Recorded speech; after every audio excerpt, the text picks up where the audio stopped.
Passport അടക്കമുള്ള രേഖകൾ കത്തിനശിച്ചതിനാൽ 1.5 പതിറ്റാണ്ടായി നാട്ടിലേക്ക് പോകാൻ കഴിയാതെ ഒമാനിൽ കുടുങ്ങിക്കിടക്കുകയാണ് ഒരു തമിഴ്നാട് സ്വദേശി. 2 വർഷത്തോളമായി ജോലിയുമില്ല. വാഹനാപകടത്തിൽ മരിച്ച ഭർത്താവിനെ അവസാനമായി ഒരു നോക്ക് കാണാൻ പോലും കഴിഞ്ഞില്ല. ചെന്നൈ മയിലാടുതുറ സ്വദേശി ഹസർ നിഷയുടെ സങ്കട കഥയോടുകൂടിയാണ് അറേബ്യൻ സ്റ്റോറീസ് ആരംഭിക്കുന്നത്.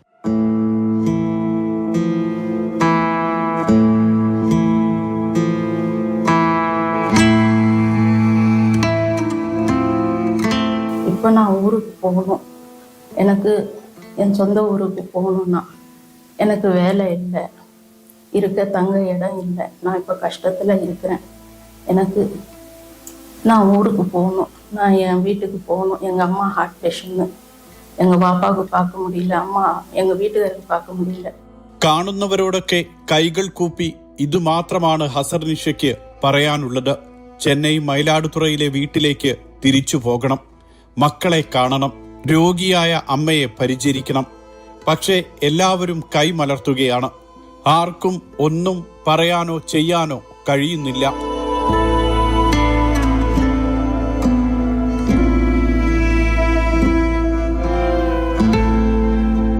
ഒമാനിലെ സോഹാറിന് അടുത്ത് ഏതോ ഉൾഗ്രാമത്തിലാണ് ഹസർ നിഷ ജോലി ചെയ്തിരുന്ന വീട്. 18 വർഷം മുൻപ് ഇവിടെ എത്തി. 40 ഒമാനി റിയാൽ മാത്രമായിരുന്നു അന്ന് ശമ്പളം. ആദ്യ 2 വർഷം കഴിഞ്ഞപ്പോൾ ഒരു തവണ നാട്ടിൽ പോയി തിരിച്ചു വന്നു. കുറച്ച് ദിവസം കഴിയുമ്പോഴാണ് ജീവിതത്തെ കീഴ്മേൽ മറിച്ച ദുരന്തമുണ്ടായത്. ഹസർ നിഷ ജോലി ചെയ്തിരുന്ന വീടിന് തീ പിടിച്ചു. സാധന സാമഗ്രികൾ കത്തി നശിച്ച കൂട്ടത്തിൽ ഹസർ നിഷയുടെ പാസ്പോർട്ടും റെസിഡന്റ് കാർഡും അടക്കമുള്ള എല്ലാ രേഖകളും അഗ്നിക്കിരയായി. വീട് കത്തിയതോടെ ദുരിതത്തിലായ ഒമാൻ സ്വദേശിക്ക് പിന്നീട് വീട്ടുജോലിക്കാരിയുടെ കൂടി ചെലവ് താങ്ങാൻ കഴിഞ്ഞില്ല. ഹസർ നിഷയെ ജോലിയിൽ നിന്നും പറഞ്ഞുവിട്ടു. പാസ്പോർട്ടും രേഖകളുമില്ലാതെ പെരുവഴിയിലേക്ക്. எனக்கு விசா அடிக்கல, என்கிட்ட பாஸ்போர்ட் காப்பி இல்லை, லேபர் கார்டும் இல்லை. எனக்கு அவங்க வெளியில் விட்டாங்க. நான் அதுலேருந்து விசா இல்லாமல் பாஸ்போர்ட் இல்லாமல் எதுவுமே என் கையில் இல்லை. நான் அப்படியே இருக்கிறேன். ഇതാണ് ഇന്നത്തെ അവസ്ഥ. ജോലി ചെയ്തിരുന്ന വീടോ സ്ഥലമോ തൊഴിലുടമയുടെ പേരോ ഓർമ്മയില്ല.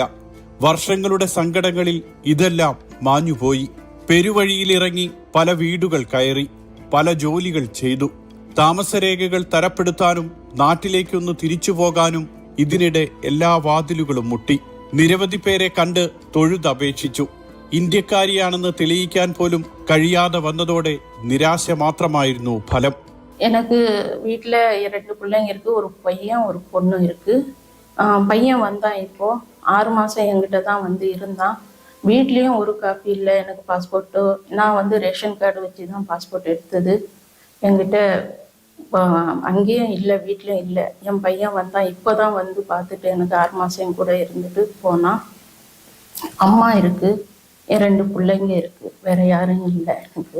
என்கிட்ட ஊர்லேயும் எந்த ப்ரூஃபும் இல்லை. நான் വെറും റേഷൻ കാർഡ് വെച്ച് പാസ്പോർട്ട് എടുത്തேன். എത്ര തവണ എന്തൊക്കെ ചോദിച്ചാലും ഇതുതന്നെയാണ് ഹസർ നിഷ പറയുക.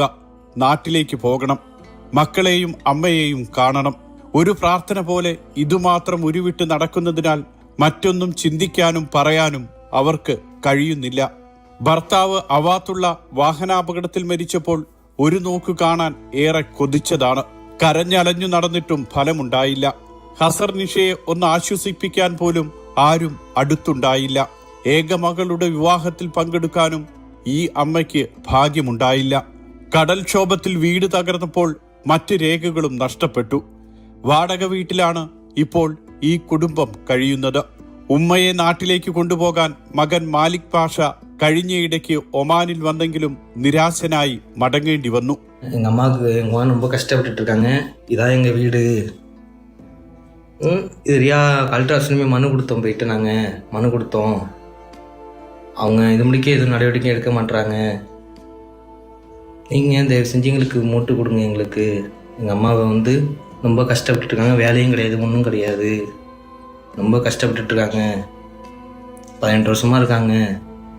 எங்களுக்கு நீங்கள் ஹெல்ப் பண்ணுங்கள் சத்தை, ஹெல்ப் பண்ணுங்கள். நாங்களும் இது பண்ணுறோம், நீங்களும் சத்தை எங்களுக்கு ஹெல்ப் பண்ணி எங்கள் அம்மாவை மூட்டு கொடுங்க.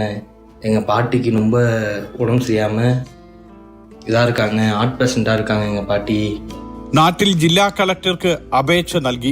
ആധാർ കാർഡ് പോലും ഇല്ലാത്ത ആളുടെ കാര്യത്തിൽ എന്ത് നടപടി സ്വീകരിക്കുമെന്ന് അറിയാത്ത അവസ്ഥയിലാണ് ജില്ലാ ഭരണകൂടം. മസ്കറ്റിലെ ഇന്ത്യൻ എംബസിയിൽ നിരവധി തവണ കയറിയിറങ്ങി. ഇന്ത്യക്കാരിയാണെന്ന് പോലും തെളിയിക്കാൻ കഴിയാത്ത ഹസർനിഷയെ സഹായിക്കാൻ എംബസിക്കും കഴിയുന്നില്ല. எம்பசி போகும்போது அவங்க ஒன்றும் செய்ய முடியாமல் அனுப்பிட்டாங்க. நான் பின்னும் வழி தெரியல எனக்கு.